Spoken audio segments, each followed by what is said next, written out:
सभी को नमस्कार।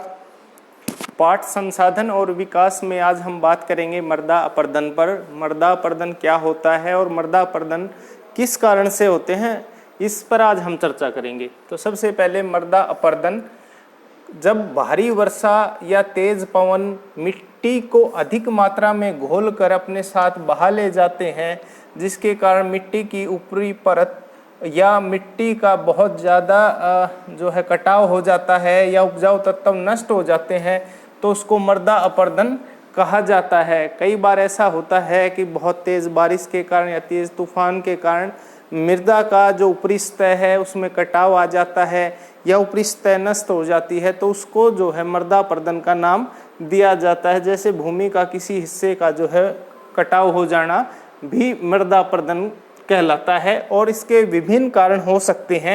सबसे जो पहला कारण है सबसे पहला कारण है पवन अपरदन। पवन अपरदन का मतलब ये होता है जब वायु बहुत तीव्र गति से जो है किसी भी रेतीली भूमि को जो है उस पे कटाव डाल देती है, तो उसके कारण भी मृदा अपरदन होता है। दूसरा कारण है अत्यधिक बाढ़, या जिस क्षेत्र में अत्यधिक जो है बाढ़ आ जाती है, पानी का जमाव हो जाता है, उसके कारण भी मृदा अपरदन हो सकता है। या कहीं किसी एक स्थान पर मूसलाधार बारिश हो जाती है किसी पहाड़ी ढलान क्षेत्र में या रेतीली ज़मीन पे, तो उसमें भी जो है बड़ी चौड़ी खाई दरारें पड़ जाती हैं, जिसके कारण मृदा अपरदन होता है। चौथा कारण है खनन। खनन का अर्थ ये है कि जब हम बहुत सारे प्राकृतिक संसाधनों को भूमि से खोद कर निकालते हैं, उसके कारण भूमि का जो नुकसान होता है, उसके कारण भी जो है मृदा अपरदन होता है। और पांचवा है अत्यधिक पशुचारण। जब किसी एक भूमि पर बहुत ज़्यादा पशु चरते हैं तो उनके खुरों से जो है उस भूमि पर कटाव आ जाते हैं, वो घास का, झाड़ियों का, पेड़ पौधों का वो कटाव वो पकड़ नहीं रहती, और जब भी बारिश आती है या जब भी हवा आती है तो मृदा अपरदन उससे हो जाता है। मूसलाधार बारिश का हमने पहले ही जिक्र किया है। और खनिज प्रतिक्रियाएं के कारण भी अपरदन होता है। जब किसी भी आसपास क्षेत्र में सीमेंट का उद्योग है, सेलखेड़ी का उद्योग है या विभिन्न ऐसे उद्योग हैं जिसके महीन कण वायुमंडल में जो है उड़ करके, जैसे सीमेंट है, तो आसपास के क्षेत्र में चला जाता है, तो उसके कारण जो है उस भूमि पर एक परत सी बन जाती है और मृदा अपरदन का कारण बनती है। अब हम बात करेंगे कि इस मृदा अपरदन को कैसे हम कम कर सकते हैं या रोका जा सकता है। तो ये ठीक वैसे ही जैसे भूमि निम्नीकरण के जो कारण हैं, उसी तरह से ही हम मृदा अपरदन को जो है वृक्ष लगा करके, बहुत सारे पेड़ पौधे, किसी भूमि पर रेतीली ज़मीन है तो उस पर भी, या नहरों के किनारे हैं तो उस पर भी वृक्ष लगा सकते हैं। पेड़ों की रक्षक मेखला बनाकर, रक्षक मेखला का अर्थ ये होता है कि पेड़ों की पंक्तियां बनाकर जो है हम मृदा अपरदन को कम कर सकते हैं। पशु चारण नियंत्रण, इसका अर्थ यही है कि भाई जब पशु चारण अधिक होता है उसका उचित प्रबंध किया जाना चाहिए। एक ही भूमि पर अधिक पशु चारण नहीं होना चाहिए। कांटेदार झाड़ियाँ लगाकर, कांटेदारियाँ झाड़ियाँ जो है भूमि को स्थिर रखने में काफ़ी महत्वपूर्ण होती है, जिसके कारण मृदा अपरदन कम होता है। नदियों किनारे पेड़ लगाना, जैसे नदियाँ या नहरें या बड़े नाले हैं तो उनके दोनों ओर जो है पेड़ लगाए जाते हैं ताकि मृदा अपरदन न हो। सीढ़ीनुमा खेत बनाना, ये प्राय ढलानीय पर्वतीय क्षेत्रों में पाया जाता है जहाँ पर भूमि समतल नहीं होती, तो उसको थोड़ी थोड़ी भूमि को समतल करके जो है सीढ़ीनुमा खेत बनाए जाते हैं। उचित मात्रा में उर्वरकों का उपयोग, क्योंकि भूमि को जो है आवश्यकता के अनुसार उर्वरक देना, संतुलित मात्रा में उर्वरक देना या जैविक खाद का उपयोग करके भी हम जो है मृदा अपरदन को कम कर सकते हैं। आवश्यकता अनुसार सिंचाई करके, जो भी भूमि है उस पर आवश्यकता अनुसार सिंचाई के तो मृदा अपरदन कम हो सकता है। खनन पर नियंत्रण हमें करना चाहिए। प्राकृतिक संसाधनों का अत्यधिक दोहन नहीं करना चाहिए, जिससे जो है खनन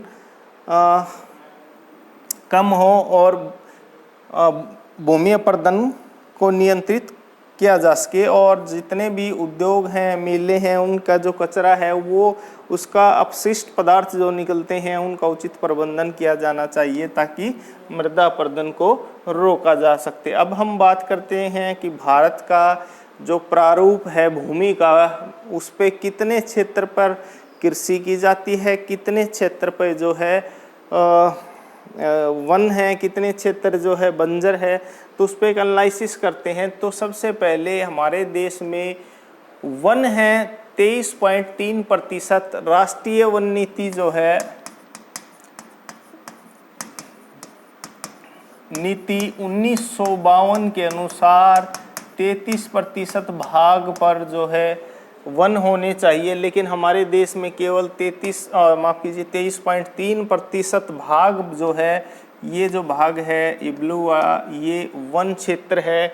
इसके अलावा गैर कृषि परियोजनाओं के अंतर्गत क्षेत्र, यानी कि जिन पर उद्योग लगे हैं, सड़कें बनी हैं, मकान बनी हैं, वो लगभग जो है 8.7% है। और बंजर भूमि या कृषि अयोग्य भूमि, ऐसी भूमि जिसके ऊपर खेती न की जा सके, वो 5.5% है।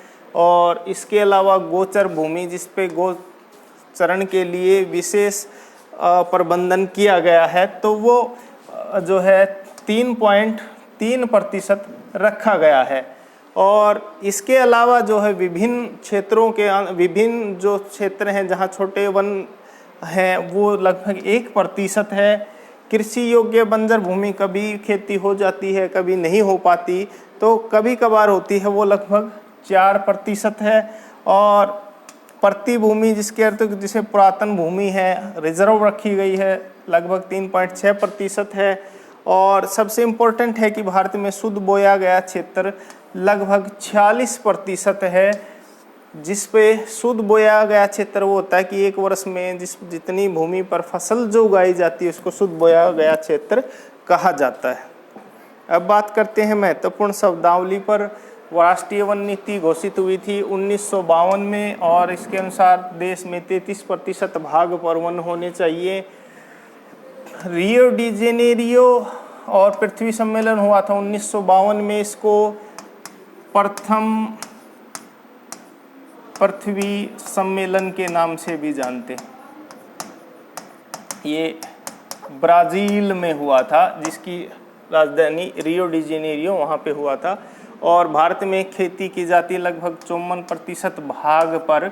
और जहाँ पर प्रथम पृथ्वी सम्मेलन हुआ था उसमें एजेंडा 21 या 21 सूत्रीय कार्यक्रम पर्यावरण को सुरक्षित करने के लिए किया गया था। तो ये महत्वपूर्ण चीज़ें थी। उम्मीद है आपको समझ में आया होगा।